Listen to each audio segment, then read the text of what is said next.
ఇప్పుడు మనం 'అఖండ'లో చూసుకుంటే 'జయబాలే' సాంగ్ మన ఇష్టం ఫ్రీడమ్. హ్మ్. ఇమాజినేషన్ సాంగ్ ఇమాజినేషన్ కాబట్టి కాబట్టి. మనం ఏ ప్రాపర్టీ అయినా యూజ్ చేయొచ్చు. ఇమాజినేషన్‌లో హ్మ్. ఎలాగైనా చేయొచ్చు. హ్మ్. కానీ ఇది ఒక రిస్ట్రిక్షన్ ఉంది. సింగిల్ కాస్ట్యూమ్ ఉండబోతుంది. మళ్ళీ at the same time bore కొట్టొద్దు.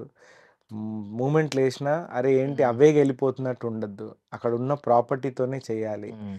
అది చేశాం. ఈరోజు సక్సెస్‌ఫుల్ అయ్యాము. జనాలు దాన్ని చాలా బాగా ఆదరించారు. ఎన్ని రీల్స్ అసలు. అసలు చాలా చూస్తుంటే వెరీ హ్యాపీ. హ్మ్. హ్మ్. మొత్తం ఇన్‌స్టాగ్రామ్ మొత్తం ఇన్‌స్టాగ్రామ్ మొత్తం కనిపిస్తుంది. అంతే. హ్మ్. ఆ! ఇప్పుడు కాస్ట్యూమ్ డిజైనర్‌తో అంటే మీ సెలక్షనే ఉందండి మొత్తం? అవును. హ్మ్. టీమ్ వర్క్ ఉంటది. హ్మ్. ఫస్ట్ బోయపాటి గారు సెలెక్ట్ చేస్తారు. మాస్టర్ గారు ఇది సెలెక్ట్ చేశారని చూపిస్తారు. హ్మ్. అంటే డాన్స్‌కి ఏది ఇబ్బంది ఉందా లేదా అది చూసుకుంటాం. ఇంక్లూడింగ్ ఫుట్‌వేర్ దగ్గర నుంచి హ్మ్.